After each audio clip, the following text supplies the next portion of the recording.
जय श्री कृष्ण दोस्तों। हर हर महादेव। कैसे हैं आप सब? स्वस्थ और सुरक्षित होंगे।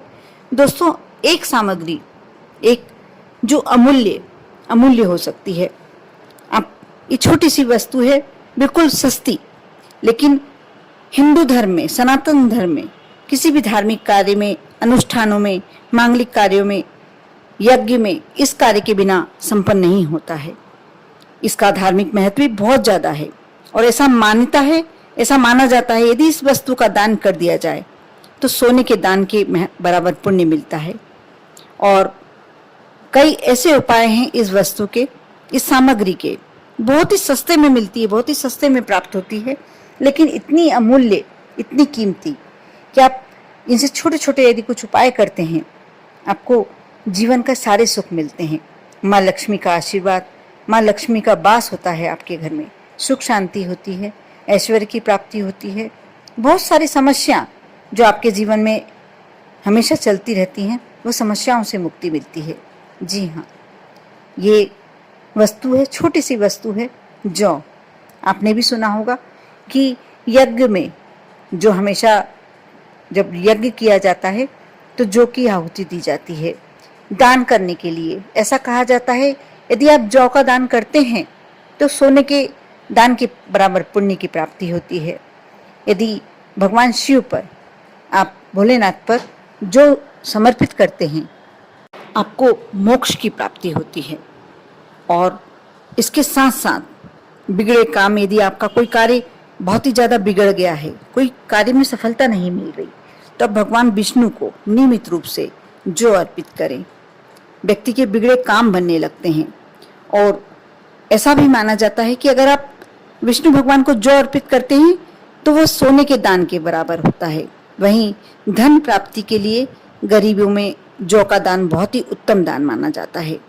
अगर आप कर्ज में डूबे हुए हैं और उससे निजात पाना चाहते हैं तो रात को सोने से पहले आप लाल रंग का एक कपड़ा ले लें, छोटा सा रुमाल समान कपड़ा लेना है आप, उसमें थोड़े से जौ बांध लें और इसके बाद इसे बेड के नीचे सिरहाने पर रख दें।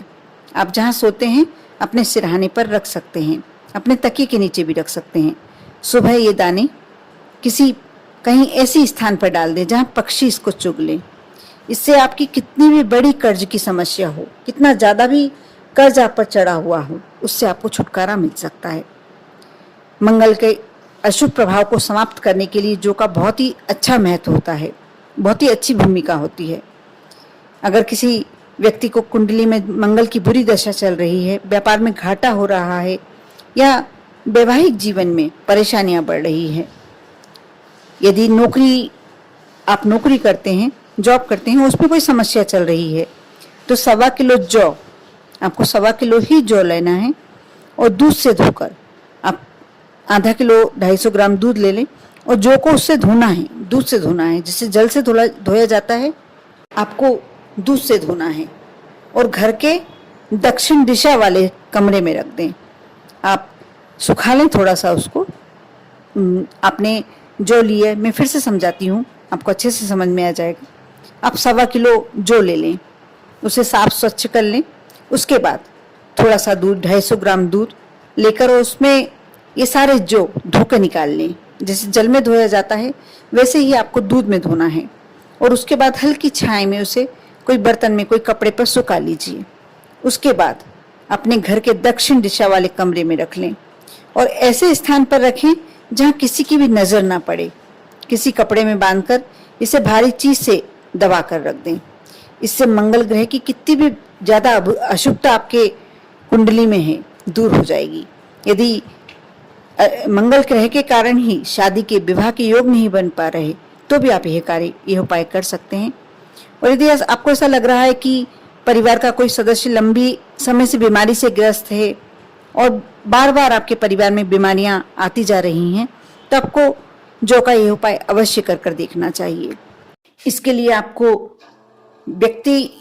थोड़ी सी मुट्ठी भर के जौ ले लें और जो भी व्यक्ति बीमार है उसके ऊपर से जैसे नजर उतारते हैं उस प्रकार उतार लें, 7 बार उतार लें और उस जौ को, मुट्ठी भर जो जौ ली है आपने, उतार ली, उसे बहते पानी में बहा दें। ऐसा करने से व्यक्ति के स्वास्थ्य में अंतर दिखने लगेगा, जल्दी स्वस्थ हो जाएगा। यदि आपके घर में बहुत ज़्यादा कलह है, क्लेश है, जो व्यक्ति के घर में क्लेश होता है, कलह होती है, उस व्यक्ति का जीवन दुभर हो जाता है, सुख चैन सारी छिन जाती हैं। ऐसे में घर में सुख शांति बनाए रखने के लिए पूर्णिमा और अमावस्या, आप पूर्णिमा और अमावस्या तिथि को ही ये कार्य कर सकते हैं कि दिन हवन करना चाहिए। हवन, आप छोटा सा हवन कुंड बना लें और उसके बाद ये दौरान हवन में जौ का आटा, आप जौ का थोड़ा सा जौ पीस लें घर में और उसके आटे से आप हवन में आहुति दें।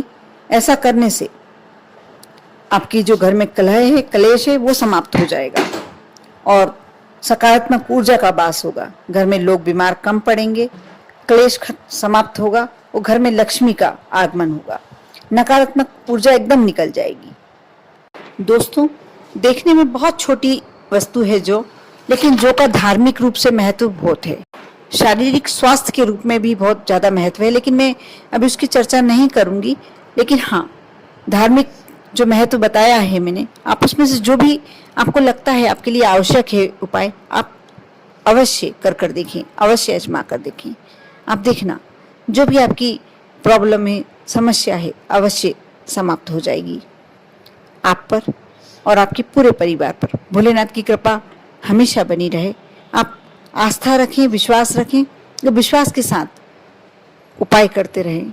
आप देखना, जीवन में अवश्य चमत्कारिक परिवर्तन होगा। ओम नमः शिवाय।